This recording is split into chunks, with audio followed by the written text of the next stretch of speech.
네, 이것머니 224회 시작하겠습니다. 저는 진행을 맡은 김범주고요. 오늘은 권혜리 기자하고 시작하도록 하겠습니다. 안녕하세요. 안녕하십니까? 가운데 자리 저희가 비워놓고 시작을 네. 합니다. 지난주에 저희가 못했는데 네. 2주 사이에 두 가지 일이 있었습니다. 제가 휴가를 일단 잘 갔다 왔고요.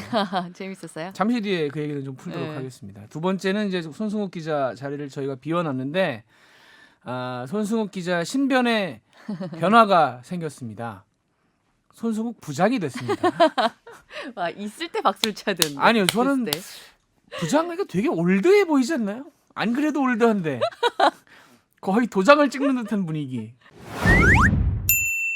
지방세 내는 시즌이에요. 아, 예. 예, 이번 달 말까지 지방세를 네네네. 내셔야 됩니다. 네. 그럼 지방세를 그냥 내지 말고. 예. 근데 저희가 한번 자동차세 네. 얘기할 때 권혜리 기자가 SSG 페이를 한번 얘기한 적이 아, 있죠. 네네네. 지방세 네. 낼 때는 네. SSG 페이는 그러니까 신세계 상품권으로 네. SSG 페이로 바꾼 다음에 네, 맞아요. 그걸 마일리지 전화를 한 번 네. 더. 제가 그걸 못 해가지고. 저 아침에 그거 친절한 경제에서 얘기를 한번 했었어요. 네, 마일리지 전환을 제가 못 해가지고 이게 안 되네 그래가지고 이제 예. 딴 방법을 찾았던 거고. 그거 이제 한 가지 방법이 있고요. 네. 신세계 상품권을 가지고 계시거나 네. 혹은 싸게 사실 수 있는 분들 같은 분들은 경우는 한번 시도를 해보시면 그러니까 자동으로 직한. 세금 할인이 되니까. 예. 그렇죠. 네, 현금으로 내는 건데 네. 많이 할인이 되는 거니까 자기가 구할 수 있는 금액에 맞춰서 할인이 되는 거니까. 근데 이제 카드로 내셔서 혜택을 받을 수 있는 방법들이 있습니다. 네. 요거는 이제 뭐 아직 한 일주일 남았으니까 네. 아직 안 내신 분들 계실 거고 그런 분들한테 일단 도움을 드리기 위해서 일단 신한카드부터 시작합니다. 네, 왜냐하면 신한카드가 신한카드가 제일 낮아요. 맞아요. 그 바가 제일 낮아요. 그래서 그리고 서울시랑 신한카드가 이 세금 관련해 가지고 이 맺은 MOU가 있는 상태인 거예요. 신한카드 이용해서 하는 게 제일 아닙니다. 낫더라고요. 아닙니다. 아, 그래요? 네. 신한카드 이용하는 게 제일 아닙니다. 낫잖아요. 아닙니다. 예, 신한카드는 아니면은 신한카드를 롯데. 말씀드리는 이유는 예. 가장 넓어서 왜냐하면 10만 원 이상 근데 지금 제가 말씀드리는 카드로 내는 거는 대부분 홈페이지 같은 데 가서 응모를 하셔야 돼요. 그냥 네네. 내가 이걸로 카드로 긁으면 알아서 해결해 주겠지라고 생각하시면 안 됩니다. 응모를 하셔야 돼요. 신한카드 같은 경우는 10만 원 이상을 내면 1,000원 깎아줍니다. 네. 1,000원이 어디예요? 네. 솔직히 마스크 하나 사서 쓰시면 되죠. 현금카드로도 할 수 있고 신한은. 체크카드는 네. 다 있긴 한데 네. 되게 낮아요. 0.1% 뭐 음. 0.2%요 정도라서 그거. 예, 이거는 그냥 1,000원. 일반 카드입니다. 네. 10만 원을 긁으시면 1,000원을 일단 할인을 해줍니다. 네. 그리고 그 위에는 현대카드로 긁으시면 아, 현대카드. 현대카드가 생겼구나. 있으신 분들은 어. 30만 원 내면 3,000원, 50만 원 내면 5,000원, 100만 저거 원 내면 몰랐네요. 10,000원. 괜찮아요. 근데 또 그 위에 하나 더 있습니다. 뭐요? 삼성카드는 삼성 링크라는 게 있어요. 삼성 링크라는 게 있어가지고 그거 뭐 제가 삼성 카드가 없기 때문에 네. 삼성 카드 안에 있는 그 부속 서비스 같은 건데 50만 원 이상 내시면 2만 원을 캐시백을 해줍니다. 이거 지금 새로 신설된 거죠. 그러니까 이게 매년 바뀌어요. 매년 바뀌잖아요. 작년 재작년에는 그죠? 이걸 예. 못했어요. 왜냐하면 이벤트를 좀 줄이라 그래가지고 맞아요. 작년 재작년에 제가 신경을 그래서 약간 왜냐면 찾아보다가 짜증나서 전 올 없어졌길래 초만 해도 이게 없었어요. 네, 이번 거 생긴 겁니다. 삼성 링크는 50만 원 내면 2만 원 캐시백을 해줍니다. 네. 또 한 가지 사실 저는 이제 이쪽으로 좀 생각하고 있는데 국민카드로 50만 원 이상 결제를 하시면 스타벅스 케이크하고 커피 쿠폰을 줍니다. 제가 스타벅스를 잘 안 간다고 또 지난번에 우리 말씀드렸는데 또 카드사들이 돌아오고 있네. 이거는 쏠쏠하잖아요. 네, 어차피 맞아요, 내는 맞아요. 지방세 어차피 네. 내야 된다면 근데 방금 말씀드린 건 다 응모를 일단 하셔야 돼요. 응모를 네. 하시고 제가 아침에 친절하게 해주세요. 이런 걸 많이 왜냐면 요새 사람들이 이런 거에 또 혹하거든요. 맞아요. 예, 이런 네. 거에 혹하기 때문에 사실 쏠쏠한 건 삼성카드인데 50만 원 내면 2만 원 캐시백 해주는 삼성카드가 쏠쏠한데 야, 많이 생겼다. 올 초만 해도 진짜 별거 예, 없어. 예, 예. 이번에 근데 사실은 국민카드가 먼저 스타트를 끊긴 했어요. 스타벅스 쿠폰 뿌린다고 월 초부터 굉장히 얘기를 많이 했거든요. 하루라도 안 보면 이렇게 또 업데이트가 안 된다니까요. 그럼요. 네. 예. 그래서 SSG 페이부터 이 카드 내는 방법까지 해서 네. 뭐 지방세 내시면서 조금이라도 아껴서 내실 수 있기를 기대를 해봅니다. 이게 지방세를 쪼개낼 수도 있나요? 제가 그걸 몰라가지고. 지방세 카드를 이제 예를 들면 네. 뭐 100만 원이 나왔다 그러면 50만 원은 국민카드, 50만 원은 삼성카드 이러면 이제 두 번 그거 받잖아요. 알아봐야겠네요. 지방세 자체를 쪼개낼 수는 있는데 그러니까 제가 그걸 몰라가지고 그걸 한번 제가 시도를 안 해봐서 혹시 쪼개낼 수 있으면 2번 받을 수 있으니까. 예. 물론 지방세 100만 원 이상 내시는 분들 같은 경우는 굉장히 해피한 분들이기 그것도 알아봐야겠네. 때문에. 그거 되는 건지. 아니 근데 지방세 100만 원 이상 내는 경우가 아니 그 이제 이 카드에서 혜택 받고 저 카드에서 혜택 아 받고 당연히 되는 되죠. 그 건지. 카드에서야 뭐 2번 내는지 3번 내는지 알 게 뭐예요. 50만 원 이상이라고 제한을 걸었으니까. 지난주 일주일 방송을 안 하는 사이에 뉴딜, 그죠? 네. 한국판 뉴딜을 정부가 발표를 했습니다. 네. 어떻게 봤어요? 개론적으로. 개론적으로 선배 먼저 얘기하면 안 돼요. 왜 먼저 얘기하라고요? 네. 네. 사실은 대통령이 그저께인가요? 대통령이 그저께도 그렇게 얘기를 하셨는데 이쪽으로 좀 투자를 해라. 이쪽으로 좀 돈이 몰릴 수 있도록 해라라는 얘기를 대통령이 직접 했어요. 네. 그런 점에 있어서는 뭐 제가 휴가 가기 전에 앵커멘트를 읽고 가기도 했습니다만 뉴딜을 곧 발표할 거다라고 하면서 제가 앵커멘트를 그렇게 소개를 하기도 했습니다만은 네. 이걸 해서 산업을 키우려는 의도도 있고 네. 또 한 가지는 투자처를 만들려는 의도도 저는 있다고 봐요. 왜냐하면 부동산이 이렇게 문제가 물론 이제 이게 지금 이제 오늘 뗀 거고 네. 올해 예산이 거의 없기 때문에 사실상 내년부터 시작한다고 생각한다면 돈을 넣자마자 뭐 효과가 나오진 않을 거기 때문에 실제적으로 여기 투자를 한다고 해도 뭐 내년 내후년 네. 사실 내후년쯤이나 돼야 되겠죠. 그런 상황인데 왜 그렇게 얘기를 하냐면은 제가 몇 번 말씀드렸고 지난번에도 말씀드렸습니다만은 부동산이라는 게 자, 집을 판다고 치자고요. 자, 2주택자, 3주택자 집 팔아요. 강남에 있는 집 뭐 팔고 뭐 한 채만 가지라고 만약에 얘기를 한다고 쳤을 때 네. 그 사람들이 할 얘기가 뭐냐면 그럼 그 돈으로 뭘 해야 되나요? 라는 질문을 네. 하게 된단 말이죠. 네. 근데 대한민국에서 사실은 지금 그 대답을 줄 수 있는 사람이 없습니다. 그 돈으로 뭘 해야 되냐. 그러니까 예를 들면 뭐 정부 파트에서 집으로 돈 벌지 못하게 하겠다. 네. 집으로 돈 벌 생각 못하게 하겠다. 네. 그러면요? 라고 물어봤을 때 그 다음 대답이 없어요. 네.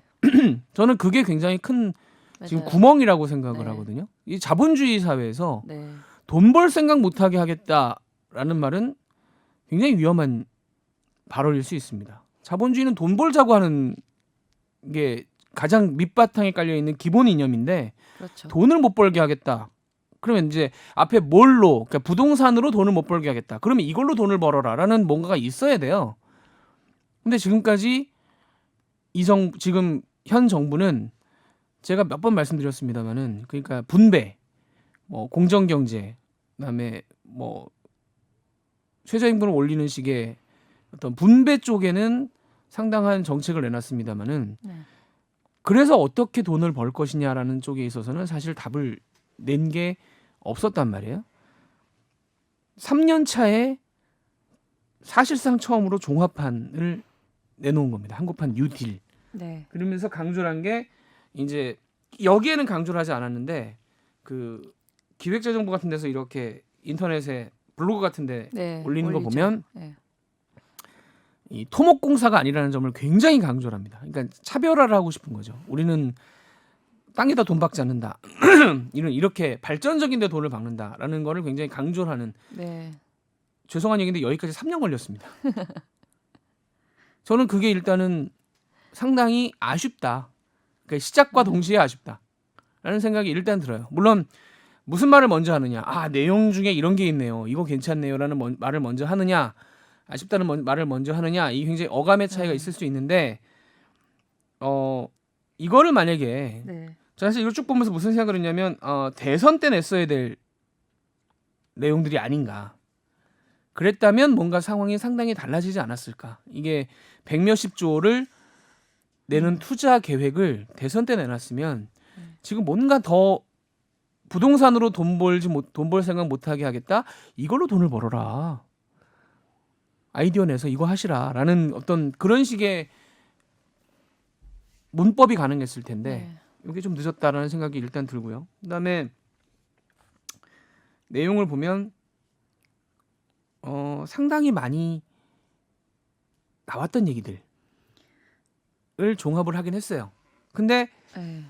저는 그거에 대해서 그러니까 이제 나왔던 얘기들을 종합했다는 거에 대해서 비판을 하는 분들이 있는데 반대로 얘기해서 나왔던 걸 종합해서 추진력 있게 정말 밀어갈 수 있다면 저는 굉장히 여기 나온 내용들이 좋을 거라고 생각합니다. 국가에 도움이 될 거라고 생각을 합니다. 과연 그렇게 할 수 있겠느냐? 추진력 있게 이 내용들을 정말 하나로 묶어서 추진할 수 있겠느냐라는 생각이 두 번째 약간 들어요. 여기까지 얘기했습니다. 권혜리 기자 뭐.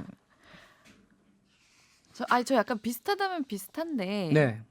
그러니까 어쨌든 이제 뉴딜 종합한 계획을 개발 계획을 내놓은 거잖아요.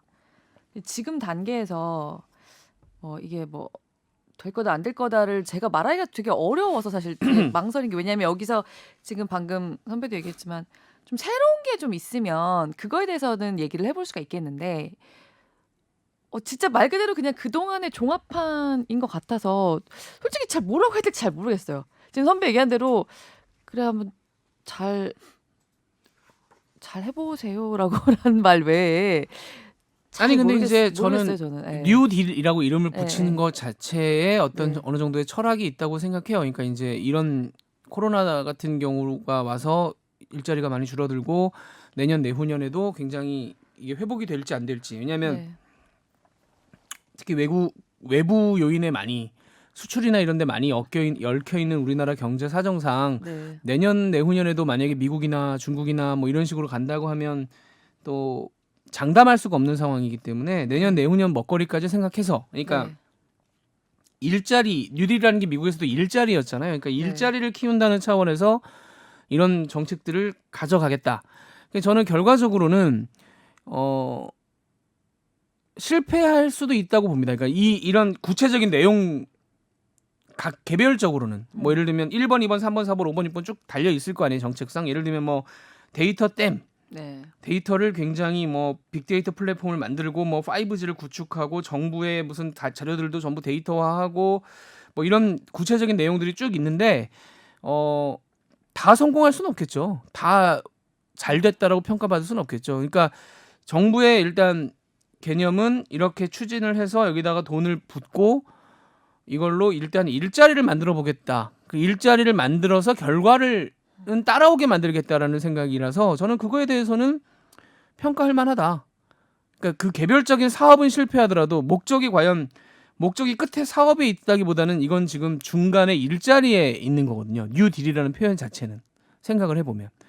그러니까 일자리를 만드는. 현재로서 그 데이터 댐이 만들 수 있는 일자리가 근데 이거는 돈을 부으면 일자리는 만들어집니다. 그렇잖아요.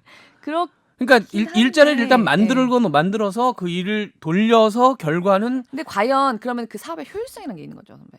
그러니까 왜냐면 이게 뉴딜은 그렇게 효율을 생각하고 하는 게 아니에요. 원래 뉴딜이라는 거는. 그렇긴 한데 네. 아무리 그래도 그 기본적으로 이제 발전적인 방향으로 가야 되는 디지털 사업이라는 거는 기본적으로 항상 인건비를 줄이는 게 결국 그 정점에 있는 거잖아요. 사람은 적게 들면서도 많은 업무가 이루어질 수 있게 하는 게 모든 디지털 폴리시의 정점이 있는데 그건 디지털의 결과물이죠. 예, 그거 그러니까, 구축하는 과정. 예를 들면 지금 정부가 하려고 그러니까 하는 이제 거는 굉장히 일시적이고 그런 일자리가 한동안 있을 텐데 저는 조금 더 나은 게 있었으면 좋겠다. 아니 저는 좀 좋게 봤던 거는 저는 뭐 이렇게 나온 얘기긴 했지만 예를 들면 소상공인들 같은 경우에 10만 개 스마트 상점 구축에 그 지원을 하겠다라는 게 있더라고요. 그러니까 소상공인들 같은 경우에 좀 스마트 상점 같은 거 그냥 자기들이 나서서 하기 어려운 부분들에 뭐 지원을 하는 부분이라든가. 그리고 저는 오히려 그 부분은 반대예요. 아 그래요? 네, 그거는 개인이 해야 될 부분입니다.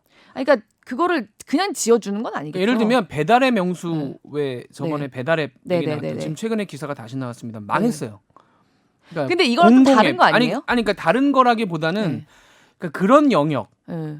개인과 근데 저는 그동안 예를 들면은 뭐 그 지역의 슈퍼들이나 지금 소상공인들의 뭐 간판 같은 거 할 때 지자체에서 지원을 해준다거나 정비 같은 거 할 때 지자체 지원을 해주는 그동안 사업들이 있었잖아요. 저는 그런 사업들 되게 책상 좀 치지 마세요. 네. 그런 사람들 좋게 봤거든요. 왜냐하면 실질적으로 그래서 실제로 지역에서 좋아지는 것들이 있었어요. 근데 소비자의 나도 그렇고 그분들이 그거를 그냥 공짜로 나라에서 지원해 주는 게 아니라 어느 정도 이렇게 보조금을 준다든가 어떤 지원책을 해준다든가 가르쳐 준다든가 이런 거잖아요. 그런 식으로 저는 이 사업이 된다고 하면 소상공인들의 스마트 상점을 더 늘려가는데 나라가 지원해 주는 거는 뭐 그런 인프라가 이제 확산되는 차원에서는 좋지 않을까 저는 그렇게는 생각을 했는데 그 데이터댐은 결과적으로는 잘 구축이 됐으면 좋겠지만 거기서 만들어지는 일자리의 어떤 지속성이라든가 좀 이런 부분에 있어서는 좀 저는 아니죠. 의문점이 좀 저는 생각이 생기더라고요. 반대. 왜냐면 네. 계속 지금 뭐랄까 권혜리 기자가 얘기하는 부분도 뭐 일리가 있습니다만은 네. 출제자의 의도로 돌아가 생각을 해보면 네. 제목부터 한국판 뉴딜이라니까요. 네. 뉴딜은 일단 SOC 사업입니다. 일종의. 네, 네. 그러니까 이 정부가 한국판 뉴딜이라고 이름을 붙인 이유는 고속도로나 뭐 고속전철이나 뭐 이런 토목 사업이 아니라 네. 이 사이버 세계, 그러니까 인터넷이나 이런 데이터 같은 거, AI 이런 걸 활용하는 4차 산업혁명 시대에 기본적인 골간을 짜겠다. 네. 정부 돈을 들여서. 그러면 네. 그걸 만들어 놓으면 그 위에 누가 올라타서 무엇을 하든 예를 들면 정부가 가지고 있는 각종 데이터들을 개인정보가 공개되거나 해치지 않는 상황에서 네. 많이 가공을 해서 네. 그걸로 빅데이터로 활용해서 그걸로 네. 뭔가 사업을 할 수 있는 기반을 정부가 만들겠다. 마련해줘야 된다라는 얘기는 정말 산업계에서도 굉장히 많이 했고 맞아요. 오래된 숙제인데 맞아요. 못했다고 해야 되나 안 했다고 해야 되나 사실은 굉장히 제한이 걸려 있었거든요. 그러니까 여기도 보면 물론 이제 정부가 돈을 많이 붓지 않습니다만 저희가 몇 번 얘기했던 그 원격 의료 네. 관련한 내용도 있고 네네. 이 정부의 데이터 사업도 결과적으로는 그런 거죠. 왜냐하면 네. 평시 같았으면 뭐 개인정보 뭐가 어떻고 되게 많이 제한이 걸렸을 텐데 네. 지금 하겠다라고 하니까 그래 뭐 일자리 네. 만들겠다는데 약간 뭐 이런 식의 부분들은 저는 어떻게 보면 머리를 잘 쓰면 네. 이게 그렇다고 보면서 개인정보가 중요하지 않다는 말씀이 아니라 네. 과도하게 어떻게 보면 제한이 걸려 있던 부분들이 있었다면 네. 이번 맞아요. 기회에 네. 그래서 그리고 신뢰도 그렇게 얻어야죠. 해서 그 과정에서 만약에 숙련된 인재들이 나온다면 우리가 지금 네. 거기에 돈을 쓰지 않았기 때문에 사람도 거기 안 들어가는 거죠. 뭐 음. 돈이 움직여야 사람도 움직이는 거 아니겠습니까? 그래서 네. 정부가 거기에 올라가서 이런 과정을 통해서 일자리를 만들고 거기에 숙련된 사람들이 나오면 예를 들면 그 데이터 작업을 하는데 들어간 사람이 있어요. 그래서 몇 년간 정부 돈으로 거기서 그 데이터를 만져봤어요. 그러면서 아이디어가 나올 수 있는 거거든요. 아 이거? 이런 건 또 가능하겠네. 그럼 내가 네. 나가서 이걸 한번 해볼까? 이런 생각을 하게 된다는 거죠. 그러니까 그 이스라엘 얘기를 제가 가끔 드리지만 저희가 지금 그 군에서 군에서 관련된 정보를 가지고 퇴직해서 그걸 가지고 뭐 했다고 지금 수사가 들어가 있죠. 네. 그 부분에 제가 좀 우리도 좀 ADD라고 국방과학연구소에서 퇴직한 사람들이 거기서 연구했던 자료를 뭐 대규모로 복사를 했고 나와서 뭐 해외도 나가고 해서 지금 이제 네. 대규모 수사가 들어갔습니다만은 일정 부분은 우리가 한번 어디까지 그걸 오픈할 것인가 생각을 해봐야 되는 게 제가 이스라엘 가서 많이 느낀 건데 이스라엘에 이제 그 군대를 다 가야 되잖아요. 네. 근데 군대를 갈 때 이스라엘에서 그 머리가 좋은 친구들은 사관학교처럼 그런 그 기술 쪽으로 뺍니다. 그래서 그 친구들한테는 그걸 계속 군사 기술을 공부를 하게 해요. 네. 그 친구들이 제대를 해가지고 자기가 배운 그 기술로 스타트업을 차립니다. 네. 그래서 예를 들면 GPS 관련한 기술 같은 거 있잖아요. 네. 위성 가지고 군대가 그런 거 많이 쓰잖아요. 네. 예를 들면 뭐 총을 쏠 때도 스나이퍼가 이렇게 저격을 할 때도 GPS로 막 해서 막 이런 거 맞추고 바람의 네. 강도도 걔네가 측정해서 막 총을 어떻게 쏘고 막 이런 것까지 다 계산해 준단 말이에요. 그걸 했던 사람이 나와서 GPS 관련한 스타트업을 차려가지고 떼돈을 봅니다. 예를 들면. 그러니까 이렇게 네. 정부가 돈을 넣는 것이 네. 그냥 뿌리는 건 전 아니라고 생각을 해요. 이게 물론 아니 저도 잘 됐을 데이터 예, 예. 데이터 활용과 그 관련된 산업을 넓히기로 한 것은 그러니까 이번에 처음 나온 얘기는 아니지만 어쨌든 이런 걸 대대적으로 해보겠다라고 하는 거에 대해서는 네. 반대로 네, 이런 그렇게 사업은 생각하는데 정부가 돈을 넣지 않으면 돈을 넣을 수도 없고 건드릴 수도 없는 일들이에요. 근데 제가 왜 안타깝다 아쉽다라고 얘기를 하냐면 네. 이걸 왜 지금 하냐는 거예요. 반대로 얘기를 하면 진작 했어야지. 그 아까 처음에 돌아가서 말씀드리면 그러니까 이제 말의 순서 차이인데 제가 만약에 이렇게 칭찬하고 이걸 왜 지금 하죠? 이전에 했으면 좋았을 거라고 얘기하면 아마 많은 분들이 또 칭찬해 주셨겠지만 제가 이미 한번 까고 들어갔기 때문에 약간 삐딱하게 들으시는 분이 계실 거예요. 근데 어쨌거나 이거는 많이 아쉽다 저는. 그런 점에서는 제 관점에서는 뉴딜이라는 차원에서 물론 타이밍상 지금 해야 되는 아까 말씀드린 네. 것처럼 전에 했으면 그게 돼? 그러지 마. 뭐 이렇게 했을 것들이 들어 있어서 뭐 타이밍상 지금이 적절한 것도 물론 있겠습니다만은 일찍 했었으면 좋았을 것들이 상당히 많이 눈에 보인다. 근데 반대로 얘기하면 지금이라도 제대로 해준다면 제대로 AI 해야죠. 같은 경우는 네. 지금 사실은 정부가 여기서 뭐 AI 막 얘기를 했습니다만은 엄청나게 늦었습니다. 우리가 네. 쫓아갈 수가 없는 수준까지 이미 밀려났기 때문에 이게 무슨 산업화 네. 시대처럼 스마트폰 저 애플이 만들었을 때 삼성이 쫓아간 것처럼 뚝딱뚝딱해서 빨리 쫓아간다고 될 일이 사실은 아니라서 네. 걱정이 많이 되거든요. 그런 점에서는 상당히 좀 속도를 더 내야 되고 이게 사실 무게는 문재인 대통령 퇴임 이후로 몰려 있습니다. 사실. 그리고 저는 그러니까 이게 이제 정서적인 반발도 조금 있잖아요. 있죠? 이런 네. 국민의 데이터를 활용해서 그 빅데이터화해서 그것이 네네네. 각종 산업 전반에 활용될 수 있게 하겠다. 네. 그런 쪽에서 뭐 투자 같은 것들도 이루어지고 실제로 거기서부터 부가가치가 창출될 수 있게 하겠다라고 하는 이 컨셉에 대해서 그 사람들이 좀 불안해하는 게 있는데 그거는 이제 정말 왜 뭐 악마는 디테일에 있다고 네. 핵심은 디테일에 있다고 정말로 안심하면서 가는 게 되게 굉장히 필요하다고 생각해요. 사실 저번에 그 N번방 사건 때 또 사람들이 많이 경악을 했던 게 그 공익근무 요원으로 일하면서 맞아요. 자기가 스토킹하던 네, 여교사 네, 네. 근데 잠깐 나라가 내 정보를 이 정도로밖에 취급을 안 해라고 하는 사실 불신이 전체에 깔려 있는 상태에서는 이런 얘기가 나왔을 때 해보기도 전에 그러다가 결국 내 정보 다 누군가 넘게 되고 알게 될 거잖아라는 불신을 사람들이 안 가질 수가 없거든요. 그러니까 저도 저는 아까도 말씀드렸지만 데이터댐 관련된 그러니까 이 컨셉 자체를 제가 별로라고 생각한다는 거는 아까도 아니었고 잘 했으면 좋겠는데 그런 부분을 굉장히 신경 쓰면서 좀 했으면 좋겠다라는 거는 좀 말씀을 꼭 드리고 싶어요. 예. 사실 이게 그러니까 지금 관련 법 바꾸는 것에 대해서도 사실 좀 이렇게 설왕설래가 있었잖아요.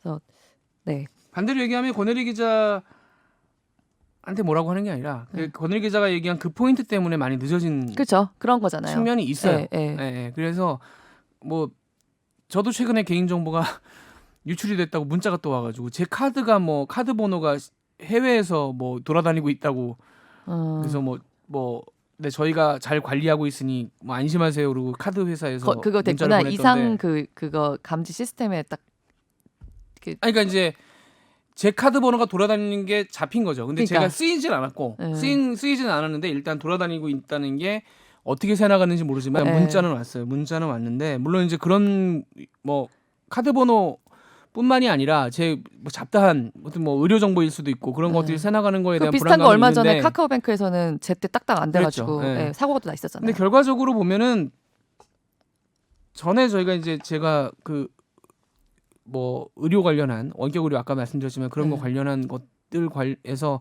말씀드렸던 것처럼 해야 되는데 그런 불안감들 때문에 못했던 것들이 저는 상당히 많다고 생각하기 때문에 물론 권혜리 기자가 걱정한 대로 그런 걸 지켜가면서 해야 되겠죠. 근데 해야 그래야 됩니다. 지속적으로도 할 수 있고요. 사람들이 해야 되고요. 아까 제가 불신하지 이제 않아야. 말씀드렸던 그 방점이 뒤에 찍혀 있다라는 말씀이 뭐냐면 돈이 어쨌든 간에 예산이 이것도 국회를 통과해야 되는 거기 때문에 올해는 4조 8천억밖에 안 들어가고요. 네. 내년 내후년에 45조 원 들어가고요. 그다음에 23년부터 25년 사이에 한 60조 원 들어가는 걸로 돼 있는데 국비가 세금이 여기서의 불안감은 이 계획이 정권 초반에 나왔으면 5년 계획인 거죠. 네. 문재인 대통령 임기 마칠 때까지 하고 끝나는 건데 네. 이건 지금 절반 이상이 한 60% 70%는 다음 대통령한테 넘어가 있습니다. 사실은. 네. 근데 이게 국비 60조 원이라는 말은 정부 예산 중에 어마어마한 파트거든요. 네, 한 맞아요. 뭐 한 5분의 1 이상인데 네. 다음 대통령이 이거를 자기 거 하고 싶을 건데 그렇죠. 그럴 거 아니에요. 근데 2025년까지면은 다음 대통령 임기 절반을 문재인 대통령이 세운 한국판 뉴딜을 집행하면서 보내야 된다는 얘기인데 사실은 이 부분은 저는 믿기지 않아요. 이 부분이. 그러니까 해야 될 일들이란 말이에요. 해야 될 일들인데 이 뒷부분이 과연 문재인 대통령이 자신하듯이 160조 원을 그러니까 정부 국비는 114조 원, 네. 민간에서 한 45조 원. 그래서 지금 이제 뭐 KT라든가 일반 기업에서 이 한국판 뉴딜 지원 부서를 또 만들었어요. 뭐 많이 보던 장면이죠. 정부가 뭐 한다 그러면 이제 일단 관련 업계에서는 뭔가 만드는 네. 물론 그렇게 해서 여기서 이미 돈이 흐르기 때문에 그 돈을 따와야 되니까 그런 차원에서도 만들긴 하겠습니다만 어쨌든 액션이라도 보여줘야 되니까 하는 게 인증 거죠. 근데 걱정은 어쨌든 간에 다음 대통령이 상당히 책임을 져야 되는 계획인데 글쎄라는 생각이 뭐 정권이 바뀌든 안 바뀌든 그러니까 민주당이 계속 대통령을 내든 미래통합당이 대통령을 내든 혹은 다른 대통령이 되든 누가 대통령이 되든 전임자의 이 정책을 2년 반 이상 끌고 갈 생각이 있을까? 그런 점에서는 참 예산이 많이 드는. 걱정이 된다는 거죠. 그러니까 네. 하지 말아야 된다. 안 그럴 것이다라고 말씀드리는 게 아니라 이걸 하면 딴 거 못 해요. 사실 이 계획대로 하면 그 다음 대통령은 2년 반 정도 자기가 하고 싶은 정책 거의 못 합니다. 네. 그럴 거 아니에요. 60조 원을 써야 되는데 이게 3년 동안 60조 원이니까 1년에 20조 원을 여기다 부어야 되거든요. 그러니까 이게 정권이 바뀌든 바뀌지 않든 이만한 덩어리에 다른 사람 이름이 붙어 있는 사업을 진행하는 후임자는 사실 별로 본 적은 없는 것 같아요. 근데 저는 만약에 이게 네. 이게 2년 정도 해서 어느 네. 정도 그리고 해야 될 일이라고 제가 말씀드렸잖아요. 네. 어느 정도 결과가 나온다고 하면 다음 대통령도 받아서 평가해보고 효과가 있다라고 한다면 끊지 말고 해야 된다는 말씀을 저는 드리려고 하는 겁니다. 만약에 효과가 있다라고 왜냐하면 다 모아놓은 건 맞거든요. 어서 오세요, 손승욱 부장님. 예, 손승욱 부장 입장하셨습니다. 예, 굉장히 사실 그 교과서적인 바람이죠, 사실. 그렇죠. 네. 그러니까 제가 아쉽다고 얘기하는 게 이게 대선 때 나왔으면 5년 하고 끝나고 문재인 대통령의 업적 이렇게 남는 건데 이게 지금 중간에 나오는 관계로 걱정이 된다. 그런 걱정이 된다는 거죠. 어쨌든 이 디지털 쪽으로의 어떤 그렇게 인프라를 계속 구축하고 발전해 나가는 거는 앞으로 계속 해야 되는 거니까 그 다음 후임자도 누가 되든지 간에 어느 쪽에서 나오든지 간에 뭔가 그런 걸 하려고는 할 텐데 자기 이름이 붙은 뭔가 그럼요. 다른 각도의 프로젝트를 이제 생각할 거 아니에요. 옛날에 이제 부시 대통령 미국에서 됐을 네. 때 그때 유명했던 말이 뭐냐면 물론 지금 트럼프 대통령도 마찬가지지만은 ABC라는 게 유명했습니다. ABC, Anything but 클린턴이라고 클린턴이 안 하는 것만 맞아요. 골라서 하겠다는 거예요. 그래서 네. 예를 들면 자동차도 부시 대통령 때 수소 자동차를 밀다가 네. 오바마 대통령이 들어와서 전기로 뒤집어 엎었거든요. 네. 바로 엎어치게 해버렸거든요. 네. 이게 어느 나라나 다 똑같아요. 어느 권력이나 다 똑같아요. 똑같이 발생하는 네. 일입니다. 네. 그렇기 때문에 걱정이 되는 거고. 자, 손승욱 부장이 등장을 하셨는데요. 부장님 저희가 오셨습니까? 죄송합니다. 부장 취임 일성을 들어보도록 하겠습니다. 열심히 하겠습니다. 그걸 설명을 먼저 드려야 네. 되겠네요. 그러니까 한국판 뉴딜이 네. 디지털 뉴딜이 있고요. 네. 그린 뉴딜이 있고요. 디지털 네. 뉴딜은 저희가 이제 한참 얘기했고 네. 그린 뉴딜이 있고 그린은 이제 환경 관련인 네. 거죠. 그다음에 디지털 그린 융복합이 있습니다. 두 개를 합친 네, 거. 뭐 어려운 얘기죠. 세 가지로 나뉘는 겁니다. 근데 원래 정확히는 처음에 이제 얘기가 됐던 것들은 제가 그때 당시에 취재했던 이제 시민단체나 주로 이제 뭐 그린피스죠. 네. 시민단체를 통해서 들었던 얘기들은 처음에 미국도 그렇고 외국 같은 유럽 특히 유럽 같은 경우에는 뉴딜이 크게 세 가지입니다. 우리도 원래 세 가지를 하려고 했었는데요. 이제 하나가 그린 뉴딜이고 하나가 디지털 뉴딜이고 하나가 휴먼 뉴딜입니다. 그래갖고 노동 문제나 이제 계약 문제들을 이게 뉴딜이라는 이 얘기 하셨나? 딜이라는 표현 자체가 그 루즈벨트 때부터 이제 뭐 우리가 흔히 생각하는 건 댐 짓고 뭐 이런 거였는데 네네. 그게 아니라 이제 사회적 계약을 다시 새롭게 딜을 한다, 계약을 한다라는 의미에서 뉴딜이 붙었던 건데 우리도 아마 처음에 휴먼 뉴딜이 포함되어 있었다고 해요. 근데 이제 우리나라가 너무 확 바뀌는 상황이고 지금 코로나로 경제가 지금 체력이 조금 안 좋은 상황이어서 모든 걸 한꺼번에 바꿀 수는 없다 그래서 휴먼 뉴딜은 일단 빠진 걸로 그때 그렇게 들었었고요. 제가 그린 뉴딜에 대해서 얘기를 하고 싶었던 거는 그 제가 그 취재를 하면서 느꼈던 건데 요즘에 그린 뉴딜이 돈이 된다라는 그럼요. 네, 네. 그것 때문에 그러니까 예전에는 녹색 뭐 탄소 배출 뭐 이러면은 약간 명분, 대의 명분을 위해서 형식적으로 이렇게 했는데 요즘엔 실제로 돈이 되더라고요. 그 실제로 외국 같은 경우에 지금도 미국 요즘에 주가가 워낙 많이 오르고 있기는 하지만 네. 뭐 오르락 내리락하지만 언택트다, 콘택트다 뭐 이렇게 두 개가 이쪽이 올라갔다가 뭐 네. 이제 애플이 쫙 올라갔다가 뭐 갑자기 양 나온다 그러면 컨택트 회사들이 쫙 올라갔다가 이런 식인데 이 그린 뉴딜과 관련된 건 계속 오르더라고요. 그러니까 그린 관련해서 네. 그러니까 그린은 이제 도저히 피할 수 없는 앞으로의 방향이라고 생각을 하니까 네. 그 관련해서 남들보다 앞서는 기술이라든가 뭐 남들보다 앞서는 아이디어라든가 이런 것이 먼저 나오는 회사들은 오르죠. 네, 그런 그러니까 것 같아요. 정말 굉장히 저기 총망라해서 뭐 전기차부터 시작해서 요새 가장 인기 있는 테슬라 뭐 주식부터 시작해서 정말 그렇죠. 채식 버거에 이르기까지. 손수호 기자는 테슬라 주식은 안 샀죠? 아 팔았죠. 예, 팔았죠. 예전에 팔아서 올라가는 거 가슴 아프게 쳐다보고 있었죠. 네.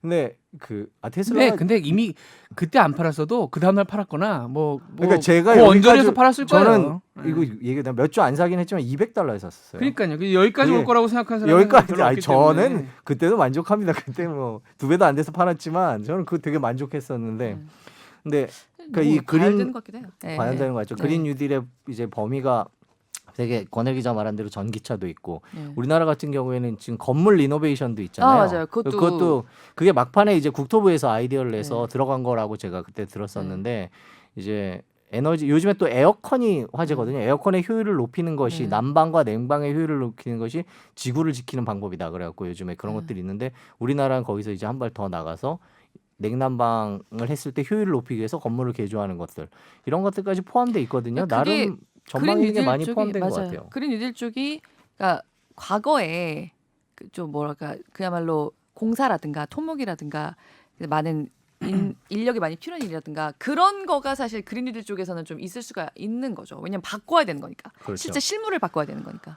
실제로 지금 예를 들면 에너지 같은 경우에 우리나라 이제 뭐 원전 문제 갖고 약간 이념적인 충돌도 있긴 했지만 얼마 전에 워런 버핏이 산 도미니언이라는 회사 있잖아요. 그 도미니언이라는 회사가 이제 천연가스관을 갖고 있어서 이게 거의 천연가스 고속도로를 갖고 있어서 이게 네. 미래지향적인 거 아니냐 뭐 이런 얘기도 있었는데 얼마 전에 또 그 미국이 의외로 풍력 발전이 그렇게 유럽보다 앞서 있지 않아요. 그 김범재 앵커가 예전에 취재 갔다 왔다고 네. 얘기했던 기억이 있는데 저 스코틀랜드 갔다 왔어요. 북해에 네. 있었던 그 풍력 발전 그게 어마어마한 규모. 지금 그때가 언제예요? 지금 어마어마한 노하우가 생겼거든요. 10년 전 그때도 이미 쫓아갈 수 없는 수준이었어요. 네, 그러니까 지금은 더 어마어마하거든요. 네. 이제 미국이 그걸 뒤쫓아가기 시작하겠는데 버지니아 앞바다에 대규모 풍력 단지가 이제 들어섰는데 미국에서는 그게 겨우 두 번째예요.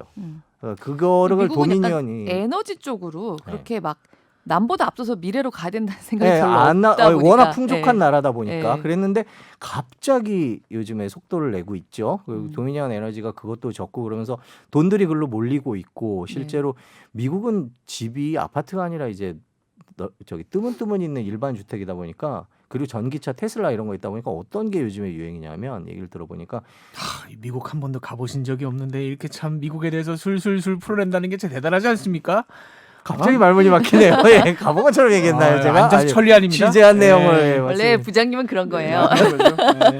그 집에다가 태양열 그 판 깔고 예. 까는데 이제 그 종류가 되게 많아요. 그래서 뭐 디자인도 여러 가지가 있고 뭐 큰 거, 작은 거, 그다음에 그걸 자기가 조립식으로 마치 인테리어처럼 팔아요. 그런 걸 인터넷에서 파는 회사. 그러니까 예를 들면 올리브영이나 다이소에서 태양열 관련된 것만 파는 거예요. 이제 물론 이제 온라인이죠. 이제 그런 회사들이 지금 주가가 어마어마하게 오르고 있어요. 근데 이제 뭐 어느 게 뭐 그 자기네들끼리 합병하고 이런 것들이 최근에 벌어지는데 만일에 트럼프 대통령이 아니라 존 바이든 후보가 대통령이 된다면 민주당이 된다면 그쪽으로 확 몰릴 수 있다는 거예요. 그러면서 그럴 수 이제 있죠. 네. 미국의 투자가 그쪽으로 확 몰리면서 실제로 빠르게 바뀌고 있는데 미국이 그런 친환경 신재생 에너지, renewables라고 표현을 그런 단어를 쓰는데 신재생 에너지라는 표현을 쓰는데 그게 전체 전력량에서 20%를 넘어서기 시작했어요. 미국이 이제 올해 들어오면서. 그리고 또 최근에 유행하는 ESG 제가 예전에 한번 말씀드렸던 것 같은데 오늘 얘기하고 싶었던 건 좀 ESG였어요. 그러니까 그 환경, 그다음에 그 사회, 그 기업의 사회, 소셜 그러니까 영어로 해주세요. 이건 긴데 그 환경, 그다음에 사회, 그다음에 얼버무리시네. 지배구조, 요 세 가지거든요. 가버넌스 이래갖고 투명한 지배구조, 그다음에 뭐 예를 들면 그걸 성평등이라든지 이으면 될 것 같은데. 네, 네, 말씀하세요. 네. 그런 거라든지 아니면 그 기업의 환경에 대한 네, 것들, 네, 네. 이거를 보고 투자를 하는 거거든요. 그래서 그쪽에 돈이 얼마나 많이 몰렸는지 한 달쯤 전에 CNBC에서 기사를 썼었어요. 근데 뭐 어마어마하게 몰리면서 뭐 어느 기업이다라고 얘기할 수는 없지만 그런 기업들 위주로 투자가 이루어지고 있고, 에너지도 그렇고 전기차도 그렇고, 그러니까 뭐 우리가 굳이 테슬라를 얘기하지 않, 뭐 국내에서 테슬라 사신 분들 워낙 많으니까. 요새 정말 많아요. 네, 많기 네. 때문에 물론 이제 아쉬운 거는 미국 요번에 과세 발표 안에 외국에서 사오는 양도소득세 250만 원 이상 과세하는 거는 뭐 포함이 안 돼 있기 때문에.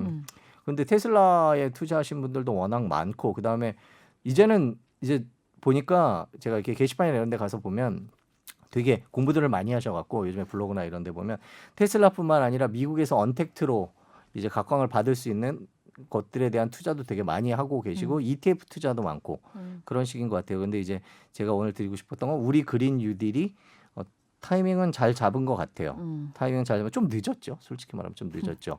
그 얘기를 기술력이나 한참 이런 거, 했습니다. 기술력에 있어서는 좀 늦어갖고, 근데 우리가 또 쫓아가는 건 빠르잖아요. 그래서 빨리 쫓아가면 될 것 같은데 지금 솔직히 태양열이나 풍력이나 이건 우리 상황에 얼마나 맞느냐는 논란이 있는 것도 사실이고, 그렇기 때문에 또 중국이 워낙 저가로 몰아치고 있고, 유럽은 오랜 경험을 바탕으로 기술을 갖고 있고, 그래서 얼마나 성과를 낼 수 있을지는 솔직히 말하면 발전 부문은 들여와야 되지 않을까라는 생각이 더 큰 것 같고요. 대신에 이제 현대자동차가 요즘에 갑자기 작심하고 달리기 시작을 했으니까 전기차 부분은 어떨까라는 건 조금 더 아니, 지켜봐야 최근에 되고. 이제 어젠가 그젠가 기사가 나왔는데 그게 지금 여기도 우리 그 관계부처 이 한국판 뉴딜 계획에도 내용이 들어 있습니다만은 미국의 뭐 예를 들면 애플이라든가 이런 회사들이 재생에너지로만 생산을 하겠다. SK랑 계약을 했죠. SK 하이닉스도 하이닉스랑, 예. 반도체를 재생에너지로만 만들어서 애플에 납품하기로 했는데 대한민국에 그럴 만한 재생에너지가 있나라는 생각이 우선 어쩌려고 저걸 저렇게 계약을 했나. 그게 규정이 예를 들면 삼성전자 같은 경우에 그런 얘기를 해요. 삼성전자 다른 공장들, 외국에 있는 다른 공장들은 몇 년까지 재생에너지 100% 쓰겠다라고 약속을 했어요. 그럼 뭐냐면 그런 재생에너지를 공급하는 그런 그렇죠. 업체랑 계약을 맺으면 되는 거예요. 근데 그럼요. 대한민국은 그게 쉽지가 않거든요. 그래서 어떡하려고. 그래서 우리는 아직 아닌데 SK 하이닉스가 어떻게 뭐 계획이 있겠죠. 있겠죠. 네, 계획이 있을 텐데. 그것까지는 모르겠습니다만은 언뜻 드는 생각이 그거였어요. 어쩌려고? 이런 생각이. 이제는 그게 김범쟁커가 말한 그 예 같다. 이제는 그렇게 하지 않으면, 그러니까 예전에는 그렇게 하는 게 선택이고 뭐 남 보여주고 우리가 좋은 기업이야, 착한 기업이야 이렇게 얘기를 하는 수준이었다면 이제는 그렇게 하지 않으면 애플 계약을 따올 수가 없는 거예요. 그러니까 진짜로 정말 빠르게 코로나의 영향도 있고, 그래서 특히 코로나 영향을 외신들은 많이 얘기를 하더라고요. 사람들이 이대로는 안 되겠다. 우리가 한쪽 귀로 듣고 한쪽 귀로 흘리던 흘렸는데. 환경에 관한 이대로 안 되겠다라는 걸 확 느꼈고, 그러면서 자본이 움직이기 시작하면 가속도가 엄청 붙을 건데 자본이 움직이기 시작했다. 그래서 그런 쪽을 봐야 되는 것 같아요. 대한민국도 잘 본 것 같은데 어떻게 될지는 잘 모르겠어요. 근데 이제 뭐 속도를 정말 내야 될, 이왕 하기로 했으면 속도를 내야 될 타이밍이고, 이게 지금 올해는 예산이 한정돼 있는데 이게 지금 4.8조라는 예산이 결과적으로는 반대로 얘기를 하면 작년부터 잡혀 있던 것들인 거죠. 그러니까 이 계획을 세우면서 새로 시작한 게 아니라 작년부터 잡혀 있던 걸 긁어 모아봤더니 4.8조인 거고, 내년 내후년에 이제 25조 정도씩 가까운 돈이 새로 투입이 되는데, 이제 그 돈은 연말에 다시 편성을 해야 되는 건데 어마어마한 돈입니다. 사실 25조라는 돈을 우리가 여기 지금 넣어서 한다는 게. 그래서 아까 뭐 제가 권혜리 기자 한참 얘기할 때 뉴딜이라는 것이 목적이 꼭 성공은 아니다. 당장은 일자리 만들고 투자처 만들고 하는 차원에서 제 관점에서는 그렇게 시작을 하는 거고, 성공을 장담할 수 없고 보장할 수는 없는 거죠. 모든 사업이 성공한다고 하면, 돈 넣어서 성공한다고 하면 뭐 누가 돈을 안 넣겠습니까? 그러니까 이거는 성공을 장담할 수는 없으나 해야 되는 일은 맞고. 그렇죠. 그래서 이왕 발을 뗐으면 속도감 있게, 그것도 컨트롤 타워가 확실하게 서서 이렇게 막 어영부영 이건 너네가 하고 이건 이거 해서 이건 나중에 뭐 잘 됐는지 보고만 해주세요. 이게 아니라 어쨌든 이번 정부가 지금 내세운 가장 대표적인 경제 정책인 거고, 이 엄청난 돈이 들어가는 거라면 뭐 경제부총리가 됐던 누가 됐던 이 컨트롤 타워가 명확하게 서서 굉장히 잘 짜임새 있게 끌고 나가야 되는 사업이라는 생각이 들어요. 네. 국민들이 느낄 수 있게 우리가 이걸 한다라고 느낄 수 있게 그러니까 보통 우리가 언론에서 뭐 보여주기식 행정이라고 비판을 많이 하는데 이거는 약간 보여줄 필요가 있는 것 같아요. 예를 들면 그럼요. 전기차를 사라고 얘기하려면 저희 눈에 충전소가 많이 들어와야 됩니다. 맞아요. 전기 충전소가 전기를 충전하기 쉽다라는 걸 알아야 전기차를 살 수 있는 거고 그다음에 예를 들어서 진짜 SK하이닉스나 삼성전자는 우리는 재생에너지로만 뭘 한다 이런 것들이 자꾸 돼야지 재생에너지를 하겠다고 나서는 기업이 생길 거 아니겠습니까? 그러니까 이거는 약간의 정부가 주도적으로 앞부분은 그렇다고 이건 민간 부분에서 할 일이지 왜 정부가 나서냐라고 할 수 있는데 이건 규제나 기본 베이스를 그 정부에서 깔아주고 이제 끌고 가야 되는 거기 때문에 왜냐하면 대한민국은 상대적으로 코로나19로 인한 충격이 덜한 나라거든요 우리가. 네. 근데 미국이나 이런 데는 유럽 같은 데는 워낙 뼈저리게 당했기 때문에 걔네들은 충격도 더 크고 그만큼 더 빨리 움직일 수 있을 것 같기 때문에 우리는 그런 면에서 조금 더 정부가 앞서서 하면 이게 되게 큰 돈이 되거든요.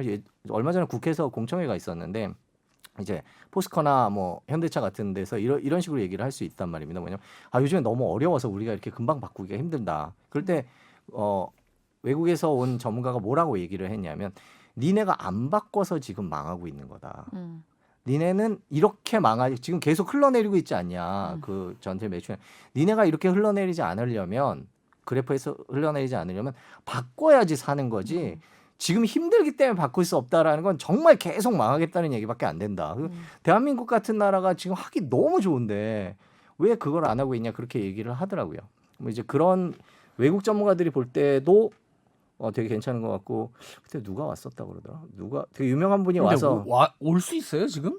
예전에 예전에. 와서 이미 얘기를 했었던 거기 때문에 근데 이게 코로나 지금 전에? 예, 어쨌든 그거는. 대통령이 직접 챙기겠다라고 얘기를 했으니까요. 그 부분을 지켜봐야 될 것 같습니다. 대통령이 직접 챙기면 항상 모든 게 그렇잖아요. 오너가 직접 챙기면 없던 관심도 생기는 게 공무원 조직이고 뭐 민간 기업도 마찬가지고. 그렇죠. 그 이제 에너지라는 게 얼마 전에 대통령이 직접 그 풍력 발전단지 가서 그쵸. 했잖아요. 했었죠.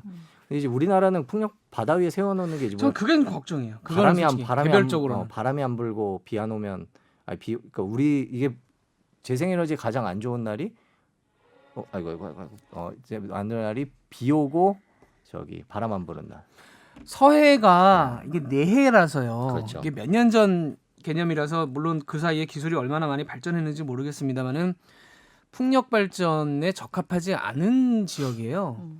근데 서해에다가 지금 이거를 쭉 깔겠다라고 하는 거는 과연 타당성이 있는 건가? 그렇죠. 이제 그러면 이제 동해나 무슨 뭐 울릉도 앞바다나 뭐 어떻게 될지 모르겠는데 아니 북해에도 있는데 뭐 그런데 못 짓겠어요. 아니 북해는 워낙 바람이 워낙 세니까 많이 부는 거기는 데니까. 바람 고리니까 거기는 짓는 거고. 바람에 버티는 기술이 필요한 거고. 그렇죠. 예, 거기는 버티는- 바람골이기 때문에 짓는 건데 우리는 서해는 바람이 안 잔잔한 분다니까요. 바람에서 할 수 있는 게 이게 필요한 중국하고 거죠. 한국 사이에 있는 사실은 일종의 호수 같은 바다이기 때문에 여기는 바람이 굉장히 그러니까 약해요. 그런 거는 걱정이에요. 확실히 뭐 기술력으로 할 수 있다고 하는데. 그러니까 이게 이제 이런 식으로 가다 보면 제가 아까 실패도 할 수 있다라고 말씀드렸습니다만 반대로 실패될 걸 알면서도 그러니까요. 하는 경우가 생길 수도 있단 말이에요.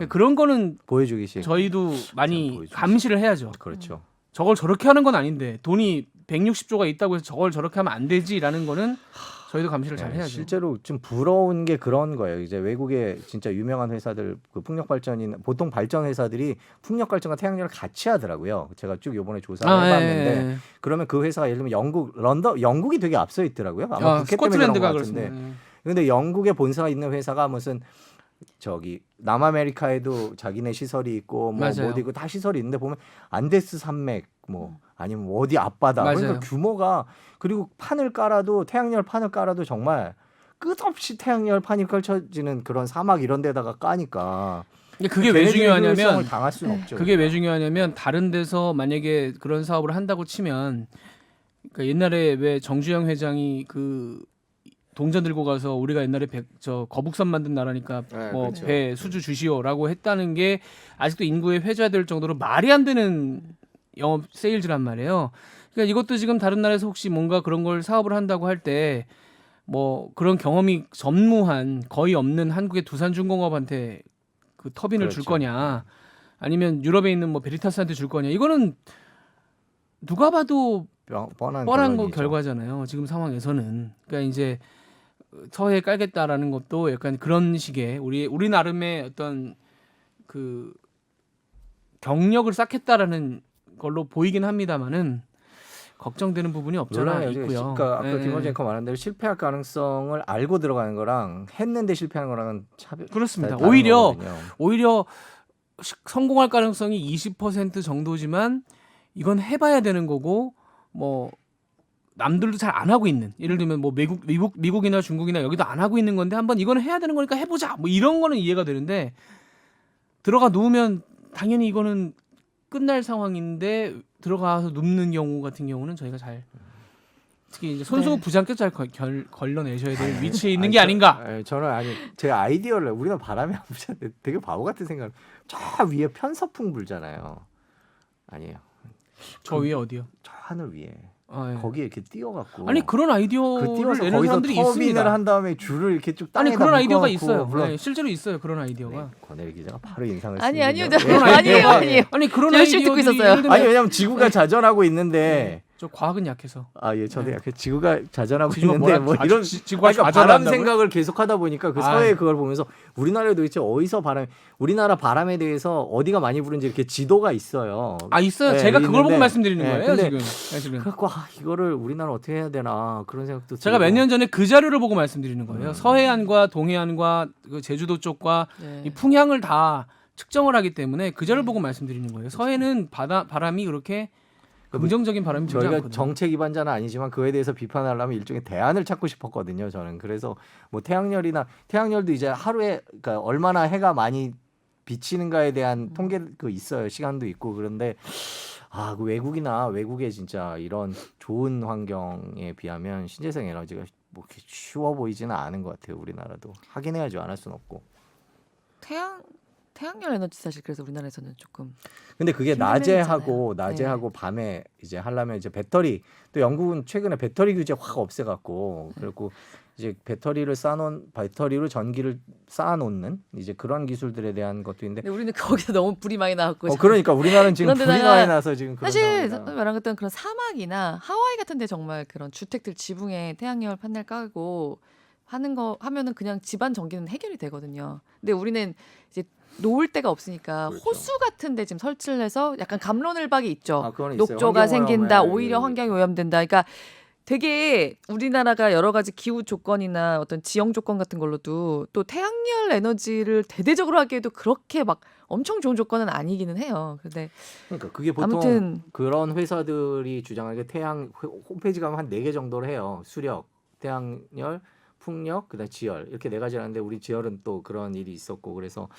그거를 우리가 어떻게 극복해야 될지가 그러니까 갑자기 에너지 얘기만 그러니까 여러 가지 중에 이제 에너지 얘기가로 간 건데 아까 그 얘기했는데 미국은 집에다가 이렇게 다 쌓아놓고 전기차 지붕을 하면 그냥 해버리는 거죠. 해버리고 태양 그다음에 판넬로. 마당 있잖아요. 네. 걔네들은 또 그리고 자기네 이렇게 뜨문뜨문 있는 집들은 그렇게 한다는 거 그랬고 예전에 오히려 그 석유 내연기관 차는 기름 넣으려면 한참 가야 된다는 거예요 주유소가. 근데 이제는 미국의 농촌들 이런 데는 그냥 그렇게 다 설치해놓고 전기차로 그거 살고 우리가 생각해 보면 기름값이 계속 들어가잖아요. 그러니까 화력 발전도 석탄 계속 갖다 넣어야 되고 뭐 석유도 자동차도 그렇게 해야 되고. 근데 이제는 그냥 태양열이나 풍력 설치해놓고 그냥 그걸로 생활하고 그걸로 차 하면 어디 가서 뭔가 화석 에너지를 추가로 낭비하면서 그 2050년까지 넷제로를 만들어야 되는데. 그 탄소 배출량을 줄일 수 있는 그런 여건들이 되는 것 같아요. 개개의 주택들이. 그 2050년까지 넷제로를 만들어야 되는 이유 아십니까? 몰라요. 2050년까지 그거를 못 맞추면 2100년 되면 이제부터 식물이나 동물들이 하나둘씩 사라지기 시작하고 인류의 생존에 정말 지대한 너무 어려워지는 거군요. 솔직히 거기서 안 된다라고 근데 얘기하는데. 중국이 말을 안 듣고 있는데 뭐. 그러니까 그게 0이 아니라 플러스 마이너스 0이 되는 거거든요. 그래서 이제 뭐가 있냐면 2050년까지 그 중국 얘기를 하면서 그 전문가들이 뭐라고 얘기하냐면 우리나라가 0이라고 발표 안 한 거에 대해서 실망을 한 사람들의 얘기가 이제 뭐 곧 올 연말에 발표를 하겠다고 이제 안 한 건 아니지만 그게 1대 0으로 지나 5대 0으로 지나 똑같다라는 표현을 써요. 그쪽에서는.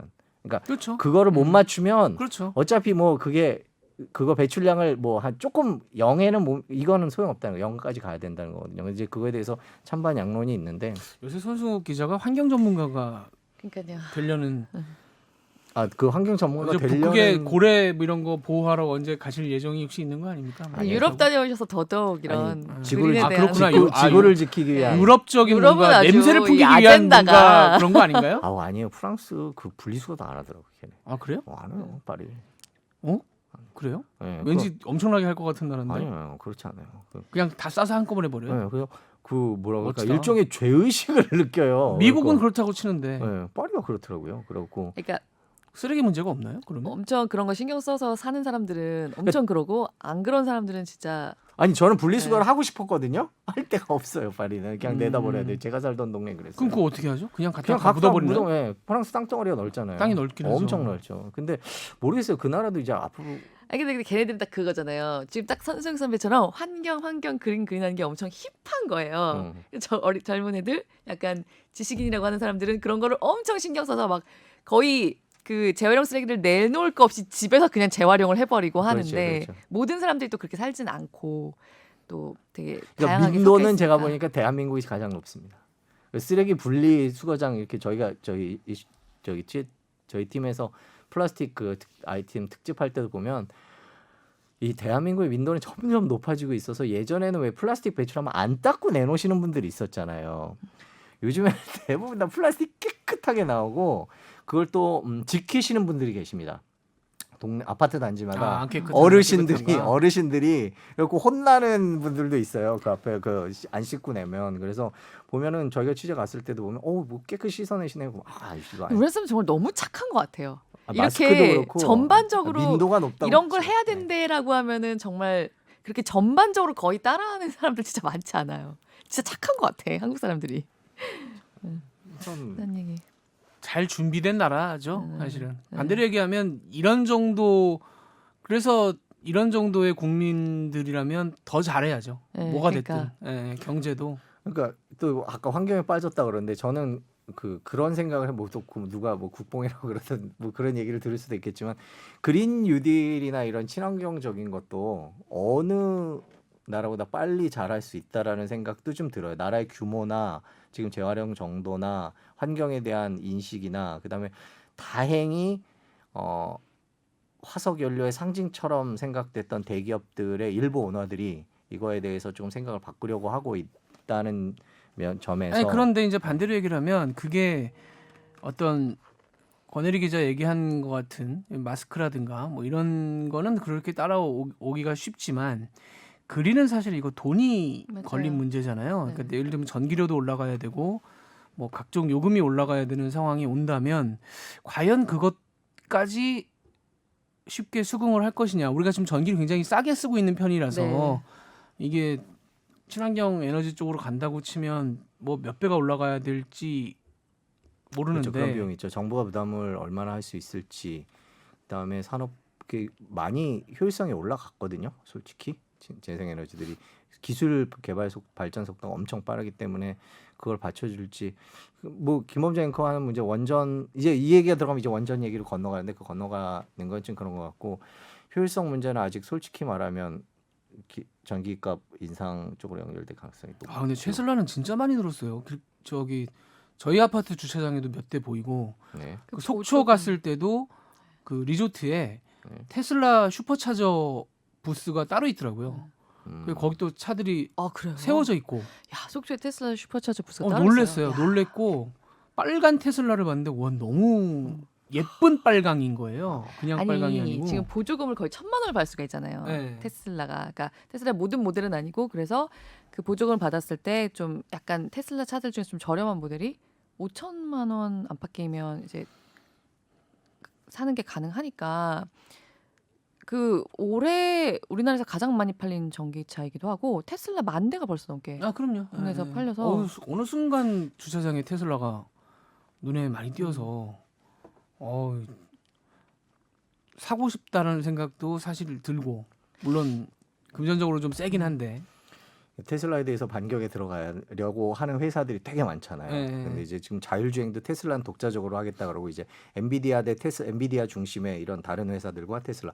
그러니까 자율주행도 테슬라 대 애플이 돼 버렸어요. 진짜 그렇죠, 테슬라가 그렇죠. 애플이 돼 버렸어요. 네. 그러니까 테슬라 대 엔비디아 라인, 테슬라 라인 이런 식으로 지금 재편되는 분위기죠. 그러니까 전기차로 시작을 해서 이제는 자율주행 뭐 이거 어디까지 갈지 모르겠어요. 테슬라가 지금 물론 이제 뭐 수소 트럭 니콜라라는 회사가 요즘에 각광을 받고 있고 우리는 이미 수소 트럭을 스위스에 수출을 물론 이제 우리가 하지만 테슬라가 또 트럭도 준비하고 있다 그랬고 준비하고 있거든. 시운전 하고 있거든요. 그래서 그렇게 저는 되면 테슬라 약간 좀 예. 그리고 테슬라는 그 시스템이 뭐 새로운 시스템이 나오면 그냥 와이파이 있는 데 가면 자동으로 업그레이드가 된대요. 아 맞아요. 그러니까 그 업그레이드가 무슨 시스템이 새로 뭐 그러니까 이 무슨 뭐가 아이디어가 나왔다 그러면 그냥 무슨 업그레이드가 그냥 자동으로 테슬라에까지 간 거 보니까 끝날 때가 된 것 같습니다. 오늘의 아니. 주제를 넘어서는 것 같아서. 네네. 사실 그린벨트 얘기가 시간이 있으면 그린벨트 얘기까지 하고 끝냈으면 좋은데 아 그걸 아까 한 게 아니었나요 앞부분? 안 했습니다. 그린벨트 얘기는 안 했는데 뭐 다 알고 있는 얘기고 이미 접은 거니까 접은 거니까. 근데 그린벨트 건하고 특히 이제 저는 주식 그 양도세 문제에 있어서 대통령이 정리를 하는 모양새가 됐잖아요. 네. 모양새가 대통령이 한마디로 정리를 하는 모양새가 되는데 저는 솔직히 말하면 그게 그렇게 좋아 보이진 않았어요. 대통령이 좋게 보는 분들은 대통령이 뭔가 결심을 해서 이렇게 매조지를 하는 것 같이 보일 수 있겠지만 반대로 보자면 그 전에 얼마나 혼란이 있으면 그리고 예를 들면 양도세 같은 경우 주식 양도세 같은 경우는 이 청와대랑 얘기를 안 한 게 아닐 거란 말이에요. 네. 그 부처에서 혼자서 막 해가지고 그렇죠. 뭐 위랑 얘기 안 하고 그렇죠. 그냥 우리 생각은 이래요 이러고 발표했을 리는 없단 말이에요. 그렇죠. 그럼 조율이 이미 다 끝난 사안이고 네. 이미 사전에 얘기가 돼서 한 거였으면 필요하다고 판단해서 한 거였잖아요. 그러면 단순히 그렇게 대통령이 한마디로 접어버리는 것이 그 과정에서 논의했던 것들이 한순간에 사라져 버리는 거고 그러고 나서 지금 저 거래세만 내려가는 거 아닙니까 주식이? 이게 쌍이었단 말이에요. 거래세 내려가면서 그 양도세를 올리는 게 쌍이었는데 그럼 그것도 취소해야죠. 반대로 얘기를 하면. 근데 이게 뭔가 하여튼 좀 정책이 매끄럽게 나오지 않는다는 느낌이. 약간 스텝이 꼬이는 느낌이죠. 예, 요즘에. 예, 예. 예, 약간 스텝이 뭔가 꼬이는 논의하는 과정에서 그럼 논의하는 사람들이 맥이 빠집니다. 우리끼리 얘기해봐야 뭐 어차피 또 여론 한번 이렇게 불면 물론 이게 여론이 안 좋을 거라고 생각하면서도 이런 필요성 때문에 해야 됩니다라고 예를 들면 주식 양도세 같은 경우 그렇게 갔을 거 아니에요. 그렇죠. 당연히 반발이 있을 거라는 거 알고 간 거 아니에요. 네. 그렇다면 그 필요성에 무게를 두고 서로 합의를 해서 간 거였는데 이렇게 돼버리고 나면 앞으로 정책 결정하는 과정에서 중간 단계에서 논의하는 사람들의 어떤 핸디가 쭉 빠지지 않을까. 네. 우리끼리 얘기해봐야 또 이거 뭐 반대한다 그러면 빠질 건데 이거 하지 맙시다. 괜히 얘기해서 욕 먹어요. 뭐 이런 식의 해야 될 것들을 못하는 상황이 발생하지 않을까라는 걱정이 들더라고요. 저는 그린벨트는 그 얘기를 하고 싶었어요. 사실. 다음 주에는 그러면 시간 조정해서 네. 오늘 이번 주는 죄송합니다, 처음이었기 때문에 오늘은. 예, 아니 뭐 죄송하긴 예. 공적인 임무를 수행하고 오셨기 때문에 아 이건 뭐냐가 제일 중요하죠. 아, 그런가요? 예. 그럼 부장 사퇴하시겠습니다. 자 다음 시간에 다음 시간에 뵙도록 하겠습니다. 예, 감사합니다. 감사합니다. 고맙습니다.